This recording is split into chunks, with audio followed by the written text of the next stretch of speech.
Que mangerons-nous? Que mangeront nos enfants demain? Le contenu de nos assiettes ne cesse d'évoluer. La viande, par exemple, n'est plus l'élément principal des repas pour beaucoup d'entre nous, en tout cas, plus tous les jours. Alors qu'impliquent ces changements de menu? Sont-ils motivés par le souci de mieux manger, d'être en meilleure santé, ou imposés par des budgets de plus en plus serrés? Soyez les bienvenus pour Enquête de région qui, pendant l'heure qui vient, va cuisiner le futur. Dans cette émission, nous vous raconterons comment sont fabriqués les plus de 5000 repas quotidiens des cantines de Besançon. On s'intéressera au prix de la viande, à ceux qui n'en mangent plus du tout, ou encore aux recherches sur l'alimentation du futur. Ça bouillonne dans nos assiettes. Voici le sommaire d'Enquête de région.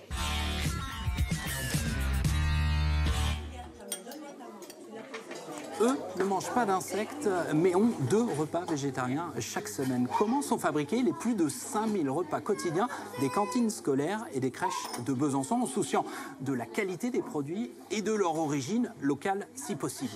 Nous nous sommes invités dans les coulisses de la cuisine centrale de la capitale comtoise, l'une des liaisons chaudes les plus importantes de France.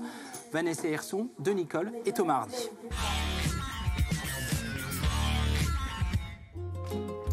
Dans ce conteneur isotherme, le repas du midi pour une 50aine d'enfants.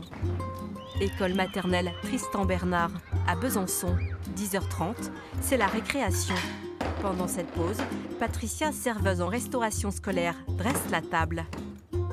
Au menu, salade verte, poisson, flan de potiron et petits sablés fait maison.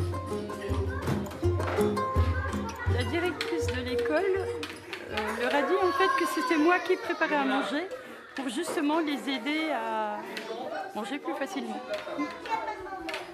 Ça marche? Ça marche. Pourtant, ces plats cuisinés, ce n'est pas Patricia qui les a mijotés, mais toute une brigade de cuisiniers. 5 jours par semaine, elle s'active dès 6 h le matin pour servir des repas chauds et équilibrés à vos enfants. Je vous emmène à la cuisine municipale de Besançon, la plus grande de Franche-Comté. Ce jour-là, la diététicienne est présente. Oui. Ah bah tu tombes bien. C'est une grande première. Ah bah oui. Chaud pour les enfants. C'est spécial, mais c'est original, c'est bien. Oui. Il faut, oui. Je vais vérifier. Bio, sucre bio, lait de lénil. Voilà. bien. On est bon. Hein? On est bon. On est bon, mais ça ne veut pas forcément dire que c'est équilibré. Équilibrer les plats, c'est l'obsession d'Yveline Touvenot. Elle établit un plan alimentaire pour chaque jour de l'année en respectant les lois de la restauration collective.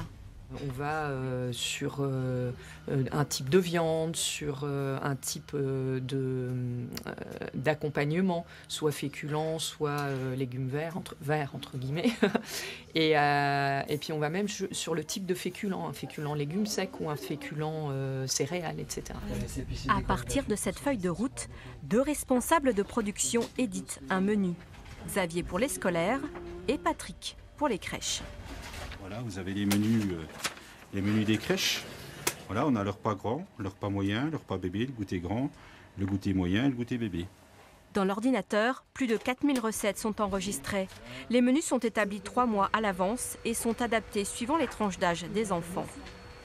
Pourquoi est-ce qu'on différencie les crèches et les écoles primaires Parce que les enfants, quand ils sont en crèche, ils ne peuvent pas manger tout à fait la même chose que quand ils arrivent en scolaire. Le chou-fleur, on ne leur donne pas avant un certain âge parce que c'est des problèmes de digestion ou des choses comme ça.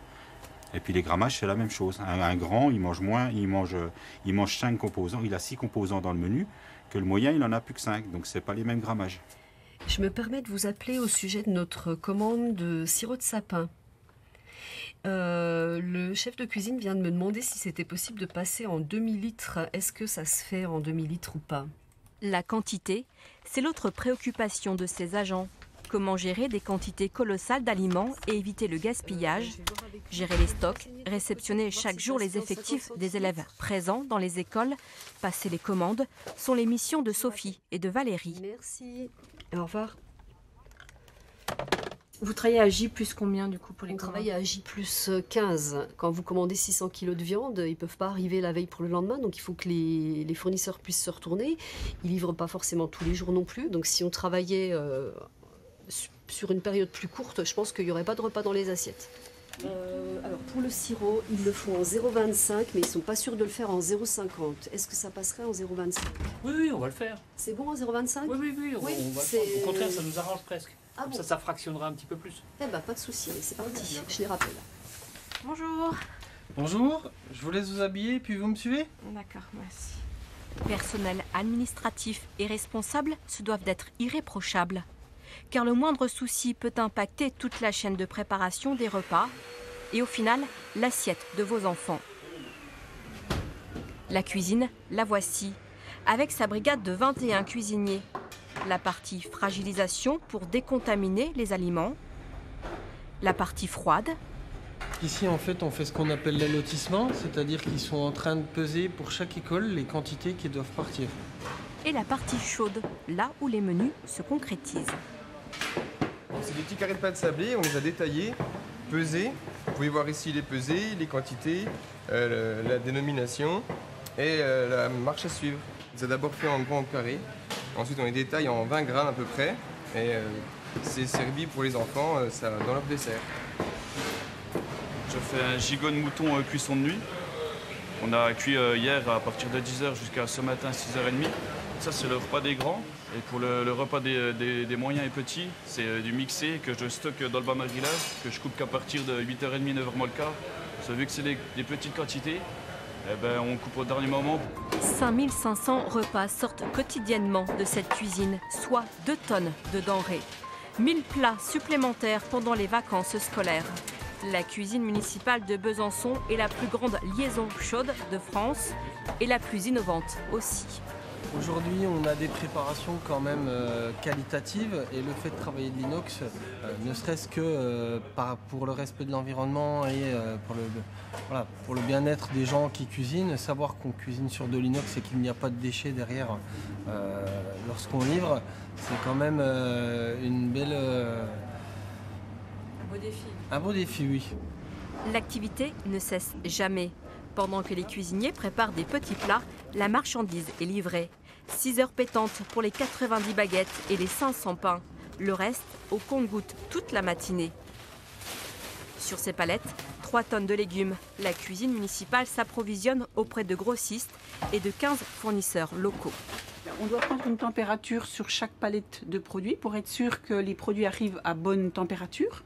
On a un protocole à respecter. On doit être à 5 degrés maximum sur les produits en positif. Voilà, donc on contrôle. S'il y a une anomalie, on voit si on accepte le produit, s'il va être traité tout de suite, ou alors on le refuse et on le redonne au livreur. De l'arrivée des aliments aux plats expédiés, le maître mot c'est rigueur. 9h30 précise, début du chargement. Les plats en inox sont répartis dans les conteneurs isothermes. Le froid a lui été envoyé plus tôt. Alors, un grand, un petit et un moins. Et les plats sont différentes tailles, pourquoi? Parce qu'il n'y a pas la même quantité dans tous les plats. Dans un grand, il y a 4 kg, un moyen, il y a 2 kg, dans un petit, il y a 1 kg. Et tout doit aller vite, très vite, pour ne pas perdre en température, car les repas doivent être expédiés à plus de 63 degrés. Donc là, 3, 4, 89, 6. Il y a beaucoup de concentration parce qu'on sait très bien que s'il reste un plat sur une échelle, il faut retrouver derrière l'école sur lequel va ce plat parce qu'à la fin, tout doit être vide et tout doit être dispatché sur les établissements. À l'extérieur, les livreurs de la ville sont déjà prêts à repartir, chargés. 8 tournées sont planifiées chaque jour. Salut! Mission accomplie. Les repas partent à l'heure dans les 53 écoles et les 15 crèches byzantines. En cuisine, le travail se poursuit avec le nettoyage des marmites et quelques préparations pour le lendemain par cette brigade toujours soucieuse de régaler les papilles de vos enfants. Bon appétit!